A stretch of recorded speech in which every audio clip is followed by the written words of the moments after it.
Welcome to Crime, Corruption, and Cocktails, the true crime podcast where we look at cases of corruption and negligence and examine their historical and cultural implications. Today, I am drinking a tequila sunrise, and we have a special conspiracy minisode episode for you. Del, what are you drinking today? I am drinking a strawberryta, and this week we're going to be looking at the flat earth theory. So, Jenny, when you think of flat earthers, what are the first things that come to mind before we jump into this case? I'll be honest, I think of people that are not very well educated. I think of like hundreds and hundreds of years ago when people really did think that the earth was flat and that like their boat was going to fall off the planet.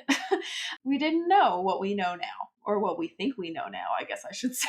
The theory that we live on a flat earth can be traced back to Samuel Robotham and his pamphlet titled, he later expanded this into a book titled Earth Not a Globe, proposing that the Earth is a flat disk centered at the North Pole and bounded along its southern edge by a wall of ice. He created a society in England and in New York and shipped over 1,000 copies of his pamphlets and books. After his death, Lady Elizabeth Bout established the Universal Synthetic Society, whose objectives were, quote, the propagation of knowledge related to natural cosmology and confirmation of the Holy Scriptures based on practical scientific investigation, end quote. In 1957, Samuel Stinton created the International Flat Earth Research Society as a successor to Lady Bout's organization, running it as an organizing secretary from his home in Dover, England. After his death in 1971,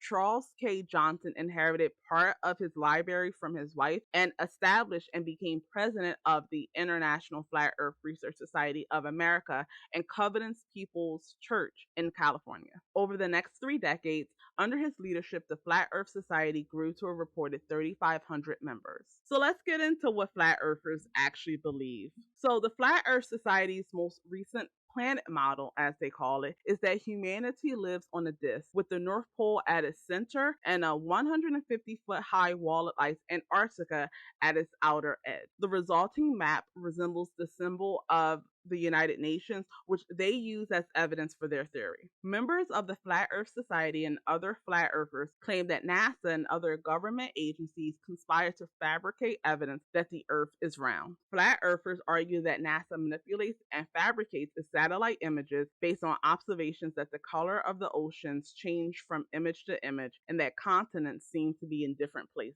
They say that NASA is similar to Disneyland and that astronauts are actors. This is connected to the belief held by many flat earthers that the moon landing was fake using actors and CGI. They reject the past existence of dinosaurs, the theory of evolution, and the authority of the scientific community, claiming that scientists are Freemasons. And obviously, this is not all of their beliefs, and not all flat earthers believe the exact same thing, but these were just some of the main ones held by the majority of flat earthers. So, Jenny, what are your thoughts on the flat earth theory? I think it's pretty ridiculous. I mean, I'm no scientist. I don't know the basics about science and gravity and whatever that does make the earth round and like why we do know that it's a globe and that it rotates and all that. But it just is like baloney, for lack of a better word.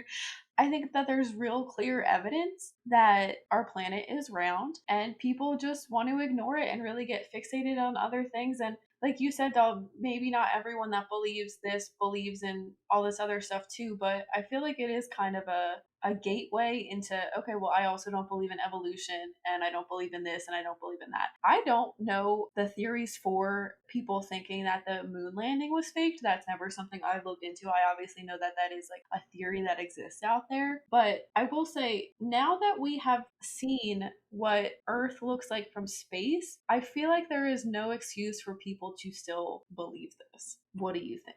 Yeah, I absolutely agree with you. I think that this theory is funny and it's an interesting one to research and look into because some of the things they say are so wild. For example, a minority of them believe that gravity isn't real. They have no real understanding of force, acceleration, and how that works. And like you said, we've been to space. Like, what's the point of hiding that the earth is flat if it really was? That's such a great question that I could not find the answer to because it doesn't make any sense. I did want to include this quote. According to historian Jeffrey Burton Russell, quote, no educated person in the history of Western civilization from the 3rd century BC onward believed that the earth was flat, end quote. So that wraps up this week's case. Thank you all for listening. Please subscribe and let us know in the comments what you think about the flat earth theory. You can read more about how to support us in the links below. We'll be back next week with a brand new case. We hope everyone has a great holiday, a happy new year, and that you can all enjoy some time either to yourself, with your family, get some rest and relaxation in. As always, stay safe.